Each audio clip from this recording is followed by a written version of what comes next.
నిర్గమకాండము 18వ అధ్యాయము. దేవుడు మోషేకును తన ప్రజలైన ఇశ్రాయేలీయులకును చేసినదంతయు, యెహోవా ఇశ్రాయేలీయులను ఐగుప్తు నుండి వెలుపలికి రప్పించిన సంగతియు మిద్యాను యాజకుడును మోషే మామయునైన యిత్రో వినినప్పుడు, మోషే మామ అయిన ఆ యిత్రో తన యొద్దకు పంపబడిన మోషే భార్య అయిన సిప్పోరాను ఆమె ఇద్దరి కుమారులను తోడుకొని వచ్చెను. అతడు అన్యదేశములో నేను పరదేశిననుకొని వారిలో ఒకనికి గెర్షోము అను పేరు పెట్టెను.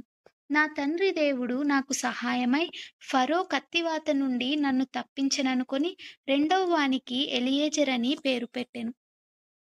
మోషే మామ అయిన యిత్రో అతని కుమారులిద్దరినీ అతని భార్యను తోడుకొని అరణ్యములో దేవుని పర్వతము దగ్గర దిగిన మోషే యొద్దకు వచ్చెను. యిత్రో అను నీ మామనైన నేనును నీ భార్యయు ఆమెతో కూడా ఆమె ఇద్దరు కుమారులును నీ యొద్దకు వచ్చియున్నామని మోషేకు వర్తమానము పంపగా, మోషే తన మామను ఎదుర్కొనపోయి వందనము చేసి అతని ముద్దు పెట్టుకొనెను. వారు ఒకరి క్షేమము ఒకరు తెలుసుకొని గుడారములోనికి వచ్చిరి.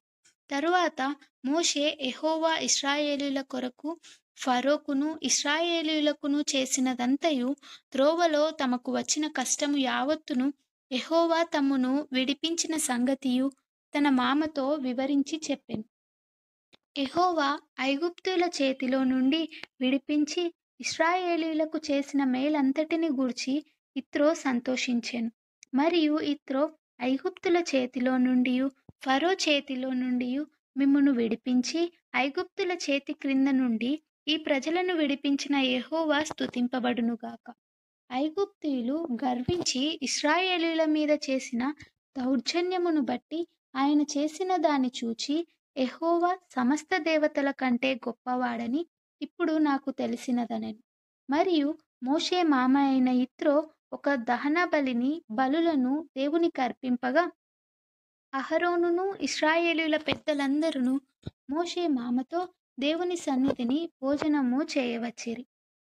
మరునాడు మోషే ప్రజలకు న్యాయము తీర్చుటకు కూర్చుండగా, ఉదయము మొదలుకొని సాయంకాలము వరకు ప్రజలు మోషే యొద్ద నిలిచియుండిరి. మోషే ప్రజలకు చేసినదంతయు అతని మామ చూచి, నీవు ఈ ప్రజలకు చేయుచున్న ఈ పని ఏమిటి? ఉదయము మొదలుకొని సాయంకాలము వరకు నీవు మాత్రము కూర్చుండగా ప్రజలందరూ నీ యొద్ద నిలిచియుండనేలా అని అడగగా, మోషే, దేవుని తీర్పు తెలుసుకొనుటకు ప్రజలు నా యొద్దకు వచ్చెదరు. వారికి వాద్యము ఏదైనను కలిగిన ఎడల నా యొద్దకు వచ్చెదరు. నేను వారి విషయము న్యాయము తీర్చి దేవుని కట్టడలను ఆయన ధర్మశాస్త్ర విధులను వారికి తెలుపుచున్నానని తన మామతో చెప్పెను. అందుకు మోషే మామ అతనితో, నీవు చేయుచున్న పని మంచిది కాదు. నీవును నీతోనున్న ఈ ప్రజలును నిశ్చయముగా నలిగిపోవుదురు. ఈ పని నీకు మిక్కిలి భారము, అది నీవు ఒక్కడవే చేయజాలవు. కాబట్టి నా మాట వినుము. నేను నీకు ఒక ఆలోచన చెప్పెదను. దేవుడు నీకు తోడయుండును. ప్రజల పక్షమున నీవు దేవుని సముఖమందు ఉండి వారి వాద్యములను దేవుని యొద్దకు తేవలెను. నీవు వారికి ఆయన కట్టడలను ధర్మశాస్త్ర విధులను బోధించి వారు నడవవలసిన త్రోవలను వారు చేయవలసిన కార్యములను వారికి తెలుపవలెను.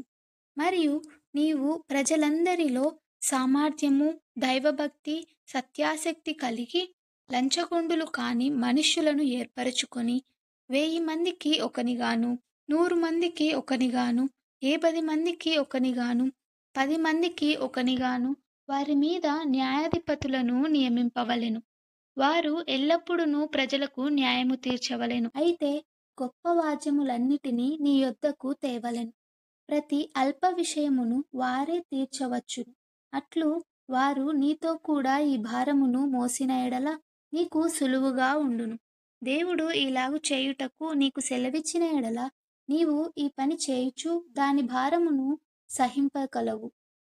మరియు ఈ ప్రజలందరూ తమ తమ చోట్లకు సమాధానముగా వెళ్ళుదురని చెప్పెను. మోషే తన మామ మాట విని అతడు చెప్పినదంతయు చేసెను. ఇశ్రాయేలీయులందరిలో సామర్థ్యము గల మనుషులను ఏర్పరచుకొని 1000 మందికి ఒకనిగాను, 100 మందికి ఒకనిగాను, 10 మందికి ఒకనిగాను, 10 మందికి ఒకనిగాను న్యాయాధిపతులను ఏర్పాటు చేసి వారిని ప్రజల మీద ప్రధానులుగా నియమించెను. వారెల్లప్పుడూ ప్రజలకు న్యాయము తీర్చువారు. వారు కఠిన వాద్యములను మోషే యొద్దకు తెచ్చుచు స్వల్ప వాద్యములను తామే తీర్చుచూ వచ్చిరి. తరువాత మోషే తన మామను పంపివేయగా అతడు తన స్వదేశమునకు వెళ్ళెను.